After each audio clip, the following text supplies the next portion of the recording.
Hello दोस्तों।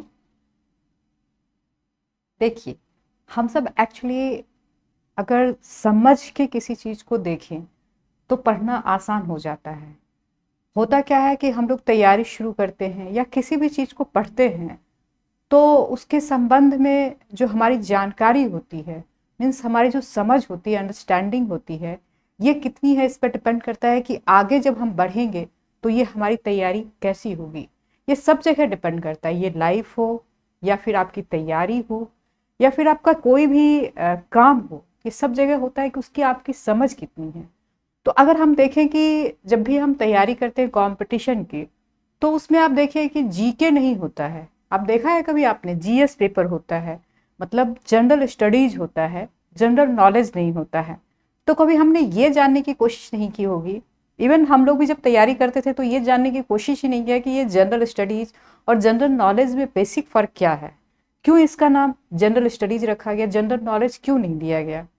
तो आज मैं एक छोटे से मतलब वीडियो के द्वारा आपको ये जान बताने का प्रयास करूंगी या समझाने के प्रयास करूंगी कि कोई भी चीज़ को आप देखें तो इसी तरह से आप अगर माइन्यूटली देखेंगे तो समझ विकसित होगी और आप नो डाउट कोई भी काम करेंगे तो उस क्षेत्र में बहुत अच्छा कर सकते हैं। तो जैसे देखते हैं कि स्टडीज का क्या मतलब होता है। जनरल मतलब सामान्य।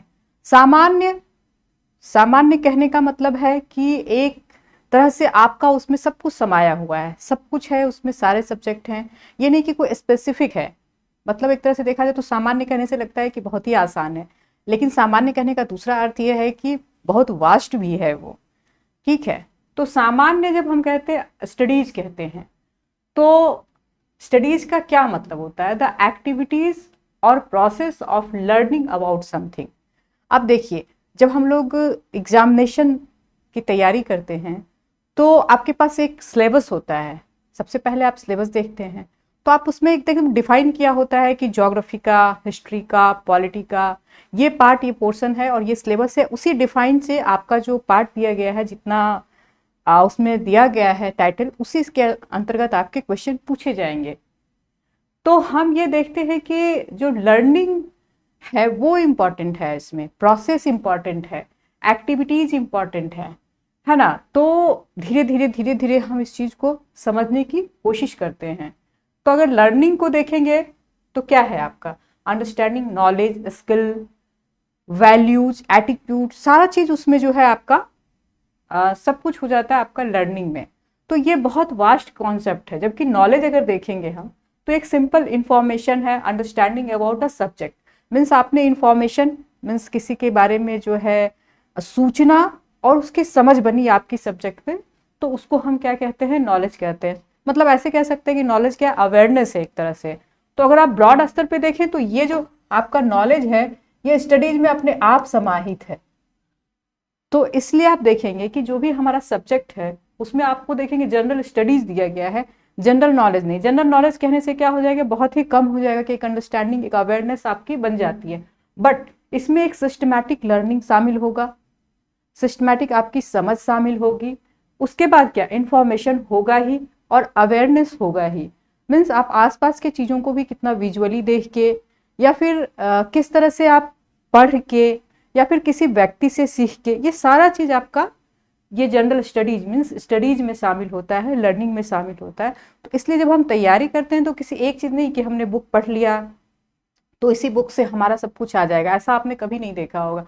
आप देखेंगे न्यूज़पेपर पढ़ के, सुन के, किसी व्यक्ति से सीख के। जैसे आपका इथिक्स पेपर है, अगर फोर्थ पेपर देखें यूपीएससी में, तो आप वैल्यूज को समाज में देख के, सीख के कर सकते हैं, है ना। उसी तरह से करंट अफेयर्स है, उसको आप कैसे सीख सकते हैं, कैसे जान सकते हैं। जैसे अभी मान लीजिए घटना हुई वहाँ वायनाड में, आप लोग सबने देखा होगा लैंडस्लाइड की घटना हुई। तो लैंडस्लाइड की घटना एक घटना है, एक क्या है, न्यूज है ये।